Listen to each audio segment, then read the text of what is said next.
පාරම කරනවා මම syllabus cover කරලා දැන් මාස දෙකක් හරි තුනක් හරි මගේ පන්තියට. සමහර තියරි පන්තිවල මේ දවස්වල පාඩම ගන්න කරනවා මම. සර්ලා හයිය උගන්න නැත්තේ මේ උන්ට බැරි හින්දා නෙමෙයි ඕගොල්ලෝ පන්ති නවත්තන හින්දා. හරිද? එතකොට තව සති 8යි ක්ලාස් කරන්න තියෙන්නේ මේ සති 8ට කරන්න තියෙනවා පාඩම් 13ක් විතර. එහෙම කරන්න පුළුවන් බැරි ගමන්නේ ඒක ඵලදායීද කියලා මන් දන්නේ නැහැ. ඔය ඉන්න බහුතරය අතර ඔයා සිලබස් කවර් වෙච්ච කෙනෙක් වුණත් ඒක මාර chance එක.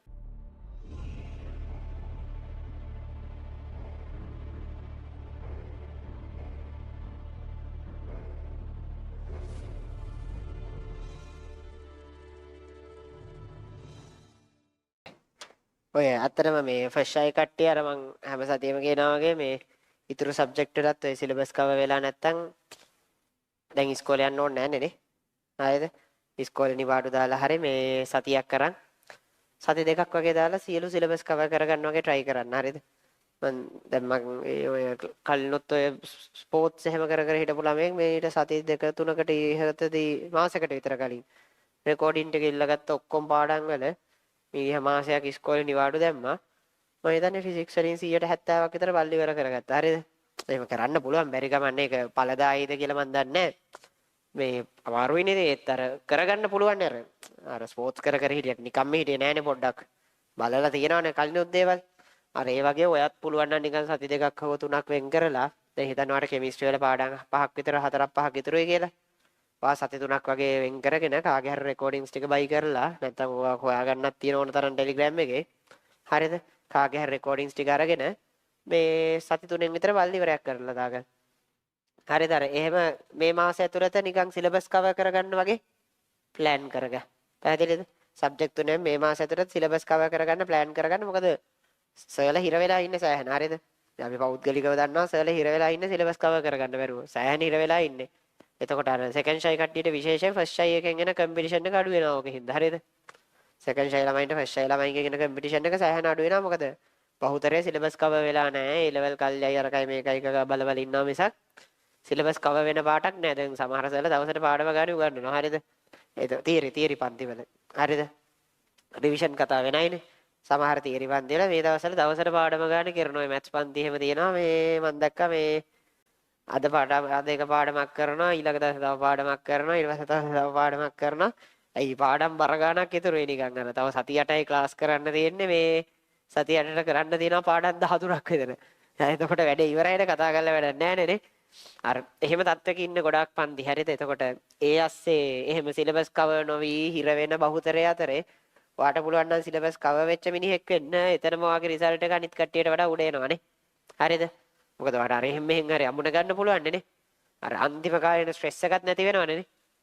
ඒකින්ද දැන් හිතන්නකෝ දවසට පැය 8ක් වැඩ කරන මිනිස්සෙක් කියලා. මාසයක් වෙන් කරගන්න හිත හදාගන්න. දවසට පැය 18ක් විතර දාගන්න. ඔය අර එහෙ මෙහෙ අනේවා සියල්ල නවත්තන්න ඉස්කෝලේත් නිවාඩු දාන්න. හරිද? දවසට පැය 18ක් විතර කොහොම හරි කරනවා කියලා හිතාගන්න. කොහොම හරි කරනවා කියලා හිතාගෙන කාගේ හරි රෙකෝඩින්ග්ස් ටික හොයාගන්න. කාගේ හරි රෙකෝඩින්ග්ස් ටික හොයාගෙන කොහොම හරි බලනවා කියලා හිතාගෙන මේ මාසේ සිලබස් ටික ඉවර කරගන්න. තේරුණා? අන්න එහෙම අර සිලබස් කවර් නොවි ඉන්න බහුතරය අතර ඔයා සිලබස් කවර් වෙච්ච කෙනෙක් වුණත් ඒක මාර chance එක. දැන් අපේ තියරි පන්ති වල අපි ඒක හැම පාරම කරනවා. මම සිලබස් කවර් කරලා දැන් මාස දෙකක් හරි තුනක් හරි මගේ පන්තියට. අර ඒක එහෙම කරන්න අමාරුයි. ඉතින් හැමතැනම මොකද අර ඇත්ත කතාව එහෙම කරන්න ගත්ත ගමන් ළමයි ක්ලාස් නවත්තනවා ගොඩක්. හරිද? ඒකට අර ඒක හැම කෙනෙක්ටම දරා ගන්න බෑ ඇත්ත කතාව. ඕගොල්ලෝම දන්නවනේ නේ සර්ලා හයිය උගන්න නැත්තේ මේ උන්ට බැරි හින්දා නෙමෙයි ඕගොල්ලෝ පන්ති නවත්තන හින්දා. හරිද? එතකොට ඒක තමයි ඒකට තියෙන සාධාරණ හේතුව. හැම කෙනෙක්ටම ඉතින් ෆයිනෑන්ෂල් හිට් එකක් එනවනේ මිනිස්සු පන්ති නවත්තන්න ගත්තමනේ. ඒකින්ද තමයි සර්ලාට හිමින් උගන්නන්න වෙලා තියෙන්නේ. ළමයි පන්ති නවත්තනවා හයිය උගන්නපු ගමන්. කොහොම හරි ඒකේ ප්‍රතිඵලයක් විදිහට කාගේ හරි වැරද්දක් ඉඳලා දැන් හිර වෙලා ඉන්නේ හැමෝමනේ. හරිද? සර්ලාත් හිර වෙලා ඉන්නේ ළමයිනුත් හිර වෙලා ඉන්නේ. ෆස්ට් ෂයි ගත්තොත් පැහැදිලිද? හරි ඉතින් ඒකේ ප්‍රයෝජනේ ඔයාට ගන්න පුළුවන් වෙන්නේ ඔයා ෆස්ට් ෂයි ළමයෙක් වුණත් මාසයක් විතර නිවාඩු දාලා සිලබස් කවර් කරගන්න. සෙකන්ඩ් ෂයි ළමයි ඒකේ අවස්ථාවෙන් උපරිම ප්‍රයෝජන ගන්න. තේරුණාද? ඔයගන්ට එකපාරක් කවර් වෙලානේ තියෙන්නේ සිලබස් එක. තේරුණාද? ඒකින්ද අර ඔයා දවසට පැය 8ක් වැඩ කරන මනුස්සෙන් නම් ඒක 18ක් කරගන්න. පැහැදිලිද? මාසයකට කොහොම හරි මේ කට්ට කනවා කියලා ඒක 18ක් කරගන්න. පැය 18ක් කරගෙන ඊට පස්සේ ඊළඟට කරන්න අමාරු වැඩේ රෙකෝඩින් බලන එකනේ නේ. පැහැදිලිද? කොහොම හරි මේ මාසේ නම් පැය මේ 18 ලඟ වෙන රෙකෝඩින් බලනවා කියලා හිතා ගන්න දවසට. එහෙම හිත හදාගෙන මාසයක් දාලා සිලබස් කවර් කරගන්න. තේරුණාද? ඒතර සිලබස් කවර් නොවිච්ච බහුතරය අතරේ ඔයාගේ ඉස්සර නම් දැන් වෙන වෙන දේවල් නේ තියෙන්නේ. ඉස්සර තියෙන නිකන් වෙන ළමයි ප්‍රශ්න කරලා තියෙනවා මම ප්‍රශ්න කළා අඩුයි. ඒකෙන්ද ප්‍රශ්න කරපු උන්ට රිසල්ට් එක එනවා අඩුවෙන් කරපු කට්ටිය රිසල්ට් එන්නේ නැහැ. සමහර ළමයි ෆුල් සිලබස් පේපර්ස් මාස 6ක් ලියලා තියෙනවා සමහර කට්ටිය මාසෙයි ලියන්නේ.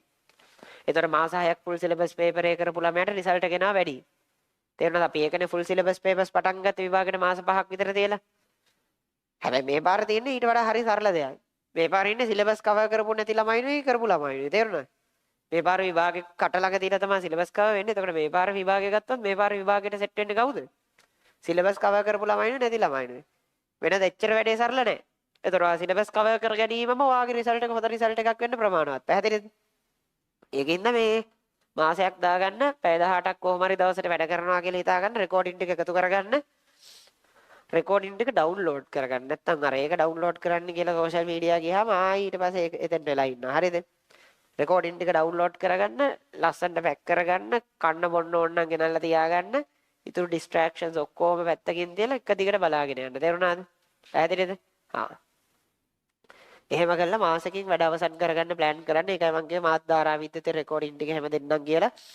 රිවිෂන් එකකුණත් දේවල් කලින් ඉවර වෙන තරමට හොඳයි නේ. පැහැදිලිද? අර ඒකේ විදිහට ප්ලෑන් කරගන්න. හරිද? හැමෝම. දැන් ඒ කියන්නේ මට ඉංග්‍රීසි මීඩියම් ප්‍රධාන පන්ති ටිකේ සිලබස් කලින් කවර් කරන්න පුළුවන් වෙන්න ප්‍රධානම හේතුව තමයි ළමයින්ට පන්ති නවත්තන්න බෑ. ඉංග්‍රීසි මීඩියම් එකේ මේ අම්මා කිව්වොත් අර පන්තියට බලයන් කියලා ළමයට මාරු කරන්න බෑ පන්තිය. ඒකද මම පළවෙනි දවසේ ඉඳන් අයියේ උගන්වන්න කියනවා ඉංග්‍රීසි මීඩියම් පන්ති ටිකේ. අර ඒක එහෙමයි ඕගොල්ලෝ දන්නවනේ හරිද? උංග පන්ති යවන්නේ අම්මලා. හරිද? එතකොට මේ අම්මා කිව්ව පන්තියට තමයි උට යන්න වෙන්නේ මැරරගා. හරිද? තේරුණත් එකයි නැතත් එකයි. අර ඒකෙන්ද ඉංග්‍රීසි මීඩියම් එකේ කතාව සරලයි. ඒක අපිට ඉංග්‍රීසි මීඩියම් පන්ති ලේසියෙම මාස 6ක් තියලා සිලබස් කවර් කරන්න පුළුවන් වෙලා තියෙන. මටත් මගේ සිංගල මීඩියම් පන්ති එච්චර ඉක්මනට කවර් කරගන්න පොඩ්ඩක් අමාරු වෙලා තියෙනවා. හරිද? මොකද කවුන්ට් එක බලන් ඉඳ යට යනවා හයිය උගන්නපු ගමන්. ඉංග්‍රීසි මීඩියම් එකේ අවුල නැහැ. ඉංග්‍රීසි මීඩියම් එකේ අර ළමයාව පන්තියට එවන්නේ අම්මා. එතකොට මේ අම්මාව යන්න කියනවා නම් ඒ පන්තියට ළමයාට යන්න වෙනවා. හොඳින් කර නරකින් කර උට යන්න වෙනවා. අර ඒකින්ද අපිට ඕන විදිහකට උගන්වන්න පුළුවන්. අර කොහොම හරි එතනින් දැන් හිර වෙලා ඉන්නේ කවුරු හරි අන්තිමට ළමයානේ. ඒකෙන් ඕගොල්ලෝ ප්‍රයෝජන ගන්න වැඩේ ඕගොල්ලන්ගේ වැඩක්. තේරෙනවද? මැත්ස් කට්ටිය විශේෂයෙන් නේ. හරියට සතියක් දාලානේ. ඒ රෙකෝඩින් බලද්දිත් මට දැන් ස්ටේජ් එකේ කියන්න බෑ. විවිධ පාඩම් වලට ස්පෙෂලායිස් වෙච්ච සර්ලා ඉන්නවනේ. හරිද? ඒ පාඩම් වලට ස්පෙෂලායිස් වෙච්ච සර්ලාගේම රෙකෝඩින් ටික හොයාගෙන බලන්න පුළුවන් නම් මරු. කෙමිස්ට්‍රිත් එහෙමයි, ෆිසික්ස්ත් එහෙමයිනේ. හරිද? ෆිසික්ස් වල නම් ඒ තත්ත්ව ටිකක් අඩුයි. නැත්තම් කෙමිස්ට්‍රි මැත්ස් කියන සබ්ජෙක්ට් එක ගත්තොත් ඒ පාඩමට ස්පෙෂලායිස් වෙච්ච මිනිස්සු ඉන්නවනේ. ඒගොල්ලන්ගේම රෙකෝඩින් කරන් බලාගෙන යන්න ඉවරයක්ම කරලා දාගන්න. තේරුණා? හරිද? පොඩ්ඩක් ටෙලිග්‍රෑම් එක පැත්තේ ගියා නම් ඔය රෙකෝඩින් එක ඔක්කොම හොයාගන්න පුළුවන්. හරිද? යාළුවන්ට මෙසේජ් 10ක් දාගන්නකො. හරිද? අත ගිහින් යාළුවන්ට මෙසේජ් දැම්මම උන් ඒවයි නේ රෙකෝඩින් ටික ඔක්කොම. හරිද? එහෙම එකතු කරලා ඔක බල්ලි ඉවරයක් කරගන්න. හරි.